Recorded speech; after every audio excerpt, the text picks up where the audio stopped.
Welcome back to Daytime Ottawa here on Rogers TV. Well, April is Stress Awareness Month, and like anybody, I get stressed out. I think we all feel it in some capacity during our lifetime, and we're going to talk a little bit about myths on today's show. And joining me to talk about that and much more, I'm joined by Dr. Kate Rhéaume. Welcome to the show, Kate. How are you? Hello, great to be here, thanks. Great to have you, Kate. So, Kate, first of all, let's talk about stress. As far as, a description of it, how would you describe stress exactly? Stress is our body's response to technically any change that we're forced to deal with, whether it's changes in, for example, the weather, or our environment. But really, when we talk about stress, it's anything that comes in our life that seems to be somehow threatening or scary. The brain will send a message to the rest of the body, particularly the adrenal glands, to tell them to produce stress hormones, cortisol and adrenaline, and that produces the feelings that we associate with stress. Yeah, and Kate, you mentioned that it affects us physically. Like, how does it affect us physically? I'm sure it's different for individuals, of course, but what are some of the things that we might see when we're stressed out? Stress can manifest all kinds of symptoms. Of course, feeling stressed, possibly anxious. It can definitely interfere with sleep and just our general overall sense of well-being. But it can also produce symptoms like stomach cramps or digestive issues, headaches, muscle aches. It can really, depending on the person, manifest in lots of different ways. We're going to talk about some myths. So let's start with myth number one, and that myth is stress is everywhere. You can't do anything about it. Tell me about that myth. I think that, another way to put this may be that stress is something that happens to us. In other words, we have no control over it. And of course, stressful things happen in life. We've all been through a few stressful years now. But stress is also a lot about our perception. And this is not a matter of, being Pollyanna or pretending everything's okay when it's not. But it's very concrete that studies have shown that people who perceive their stress as a challenge fare much better on a number of levels, and health levels right down to the cellular level, compared to people who perceive their stress as a threat. So if you can find the challenge in your stress, or maybe the silver lining perhaps on the cloud, that kind of change in perception and mindset really does make a big difference in how stress affects you. I love that. I love that piece of advice. Let's move on to the next one. The next is only major stress symptoms require attention. Definitely not.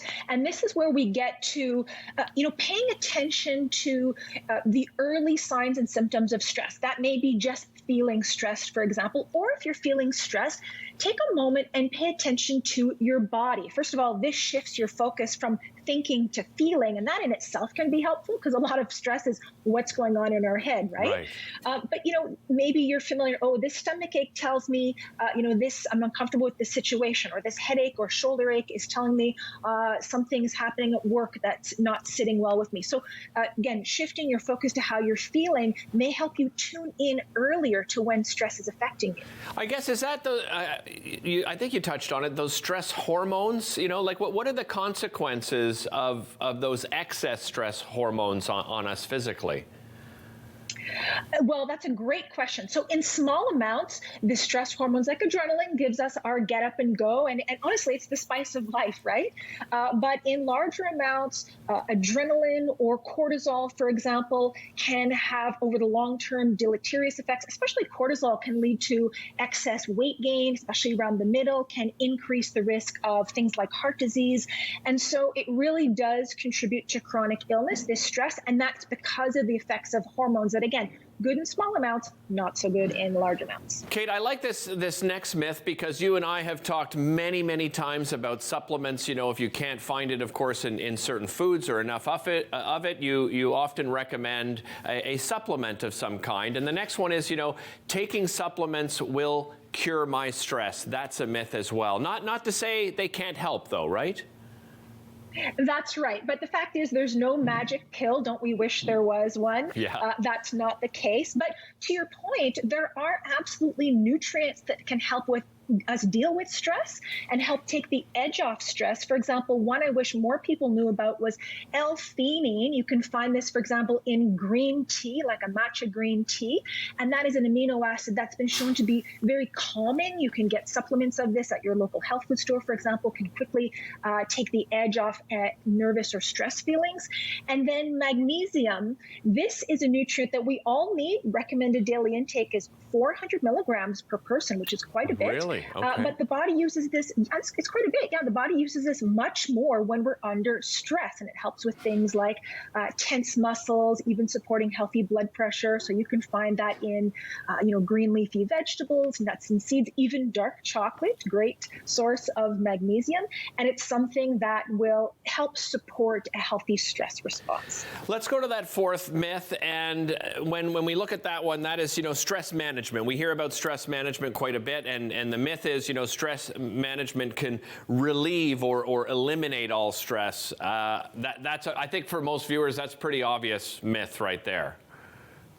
That's right. But it's surprising how many of us may think, oh, I'll just, tough it out until vacation, or when this project is over, or when this thing is finished. And then you find you're waiting for the next thing or for the stress to go away, instead of realizing, well, you've got today. What can we do today to de-stress, whether it's changing our mindset, improving our nutrition, for example, or anything that we can do right now instead of waiting for the stress to go away. How does physical activity help in that?